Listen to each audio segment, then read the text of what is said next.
One is coming up behind, and no sign of Carlos Sastre as they're running now to the last village before Le Grand Bournon itself. The man isolated is the man in the red and white jersey there of CSC, Ivan Basso. He's second in the overall classification, but he is alone. He has nobody to help him when it comes down to the final charge of the line. US Postal and T-Mobile, they have 2 riders each. Armstrong and Ulrich have 2 teammates alongside them, Floyd Landis and Andreas Kloden. I wonder if Floyd Landis, after the incredible work that he's done this afternoon, has got anything left to produce a sprint at the end of the stage. The 2 great men of the Tour de France gone by. One is swinging off the front there, Jan Ullrich. The other is the maillot jaune, Lance Armstrong. I bet they finish first and second. But which way around will it be? It's going to be a battle. Everybody is nervous. They realize now, inside of 2 kilometers to go, that somebody from this leading group of 5 is going to win the stage. And I honestly can't pick a winner. I'd like to think that Armstrong has got that ability, and I think he tried to give the victory away to his own teammate Landis. He tried to project Landis on the front on the descent of the Poitré, because the man has done so much work for him today. He felt that he was the one who deserved the victory. Armstrong is a man who rides on courage and guts.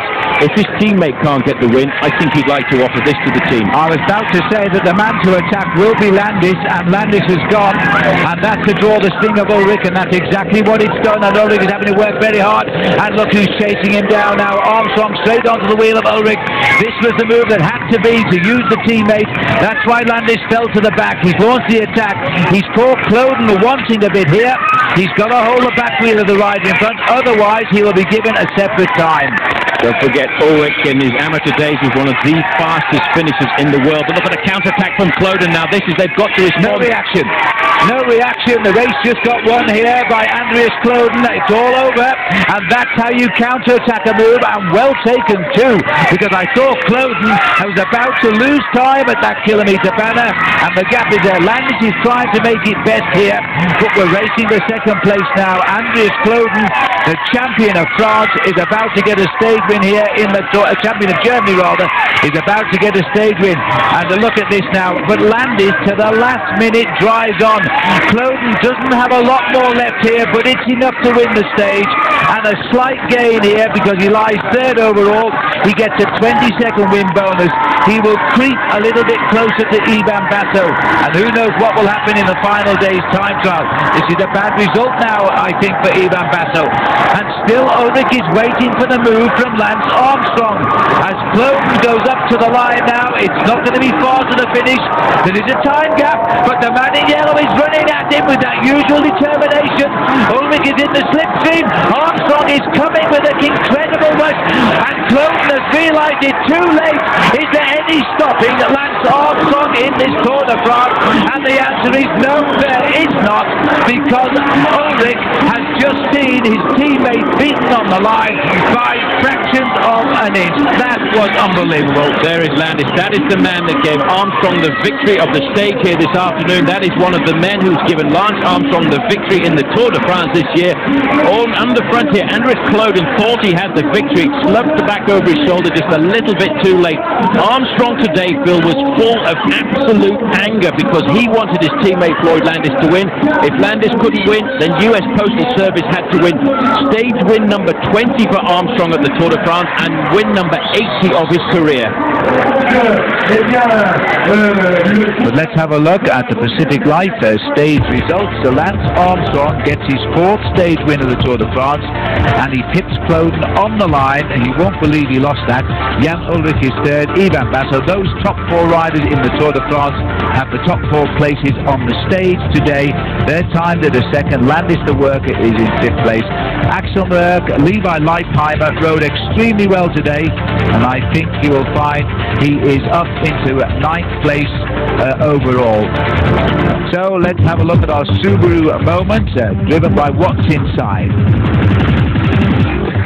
And it's the question we'd all love to know, what is inside Lance Armstrong, because at this moment in time, Andreas Kloden had won the stage. Then he suddenly heard him coming, looked over, thought, heck, I've got to go. It was all too late. There's no second king allowed. Lance Armstrong sees that finishing line. He grabs it like a magnet, hits the line, wins by half a length. And look at that. Jan Ullrich couldn't believe it. He was just so in despair.